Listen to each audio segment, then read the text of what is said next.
Welcome back to another interesting class with Success Academy. আজি আপোনালোকৰ সন্মুখলৈ লৈ আহিলো ক্লাছ 10ৰ অনুশীলনী 4.2 8 নম্বৰৰ পৰা একদম 10 নম্বৰলৈকে কাৰণ ইয়াৰ আগৰ ভিডিঅ'ত মই 7 নম্বৰলৈকে 1 নম্বৰৰ পৰা একদম 7 নম্বৰলৈকে সমাধান আগবঢ়াইছো আপোনালোকৰ যদি 7 নম্বৰটো লাগে তাৰ পৰা চাই ল'ব মই ইয়াত 8 নম্বৰৰ পৰা কৰি আছো চাওক ইয়াত কোৱেশ্চন কৰিছে এজন ছাত্ৰই উৎপাদক বিশ্লেষণ পদ্ধতিৰে x² - 3x - 10 = 0 দ্বিঘাত সমীকৰণটোৰ মূল নিৰ্ণয় কৰিবলৈ তলত উল্লেখ কৰা স্তৰ মতে কৰিলে ইয়াত পাঁচটা স্তৰ আছে এই পাঁচটা স্তৰৰ ভিতৰত ইয়াতে কোৱেশ্চন কৰিছে কোনটো স্তৰত প্ৰথমে ভুল কৰিলে ইয়াত ভুল কৰিছে চাৰিটা স্তৰতে ভুল কৰিছে তাৰ ভিতৰত কোনটোত প্ৰথমে ভুল কৰিলে ইয়াত আনসাৰ হ'ব 2 নম্বৰটো আমাৰ 2 নম্বৰ স্তৰত প্ৰথমে ভুল কৰিছে গতিকে আমাৰ আনসাৰ হ'ব এ কেনেকৈ কৰিছে চাই লম আমি যেতিয়া উৎপাদক বিশ্লেষণ কৰোঁ এইটো চাওক মানে x² সহগ আৰু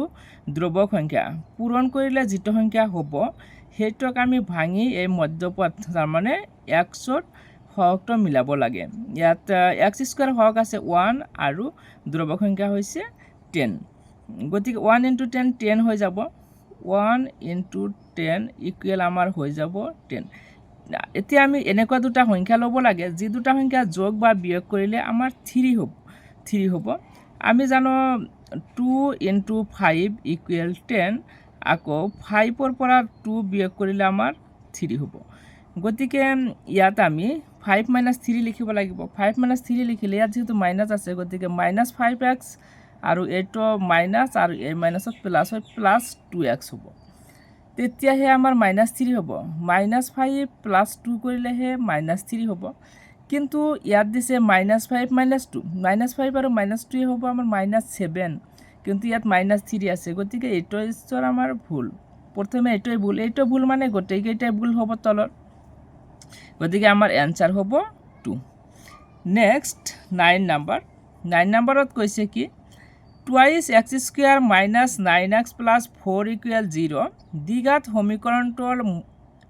সমীকৰণটোৰ মূল দুটাৰ যোগফল আৰু পূৰণফল নিৰ্ণয় কৰা এই দ্বিঘাত সমীকৰণটোৰ মূল দুটাৰ যোগফল আৰু পূৰণফল নিৰ্ণয় কৰিব লাগে এতিয়া ইয়াত সমাধান আগবঢ়াইছো ধৰি লৈছো মূল দুটা আলফা আৰু বিটা তেনেহলে যোগফল মানে আলফা প্লাস বিটা ইকুৱেল আমি সূত্ৰ জানো ULFA plus beta equal -b/a ইয়াত x² যেটো হক হেইটোই হয় a আৰু x ৰ হকটো কোৱা হয় b আৰু ধ্ৰুৱক সংখ্যাটো হয় c গতিকে ইয়াত b বুলি ক'লে কোনটো হ'ব -9 ইয়াত বহাই দিও b ৰ ঠাইত -9 মাইনাসটো আছে সূত্ৰৰ মাইনাস আৰু b ৰ ঠাইত -9 বহাই দিছো আৰু তলত দিছো 2 কাৰণ এ আছে এৰ মান ইয়াত যদি আপোনালোকে চাই এৰ মান আছে আমাৰ 2 গতিকে 2 বহাই দিছো মাইনাস মাইনাসত প্লাস হৈ গৈছে +9 আৰু হৰত 2 আছে গতিকে মূল দুটাৰ যোগফল হ'ল আমাৰ 9/2 আৰু পূৰণফল বুলি কৈছে পূৰণফল মানে আলফা * বিটা আৰু আলফা * বিটা = c/a এইটো সূত্ৰ হয় এতিয়া c ৰ মানটো হ'ব 4 সমীকৰণটোত যদি চাও আমি ইয়াত যেটো ধ্ৰুৱক সংখ্যা হেইটো হৈছে c ধ্ৰুৱক সংখ্যাটো আছে আমাৰ 4 গতিকে c ৰ মান 4 এই c ৰ মান 4 ইয়াত বহাই দিছো c ৰ ঠাইত বহাই দিছো 4 আৰু এৰ মানটো 2 আগতে পাইছো গতিকে 4/2 2 ৰে 4 ক হৰণ কৰিলে 2 এই হ'ব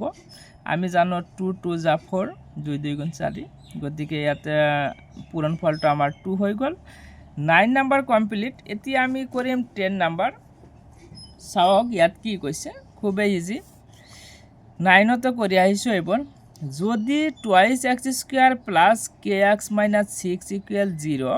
দ্বিঘাত সমীকৰণটোৰ এটা মূল 2 হয় তেন্তে k ৰ মান নিৰ্ণয় কৰা এই সমীকৰণটোৰ মূল এটা দিছে 2 গতিকে আমি কি কৰিম এই x ৰ ঠাইত আমি 2 বহাই দিম 2 বহাই দিলে k ৰ মান উলিয়াই যাব ইয়াত চাওক এইটো হ'ল আমাৰ সমীকৰণটো দিয়া আছে সমীকৰণৰ xৰ ঠাইত 2 বহাইছোঁ কিয় বহাইছোঁ কাৰণ মূল এটা দিয়া আছে 2 গতিকে আমাৰ চলকৰ ঠাইত 2 বহাম গতিকে 2 ইনটু x স্কয়ার মানে 2 স্কয়ার হৈ যাব প্লাস k ইনটু x মানে k ইনটু 2 মাইনাস 6 মাইনাস 6 এতিয়া 2 ইনটু 2 স্কয়ার মানে 4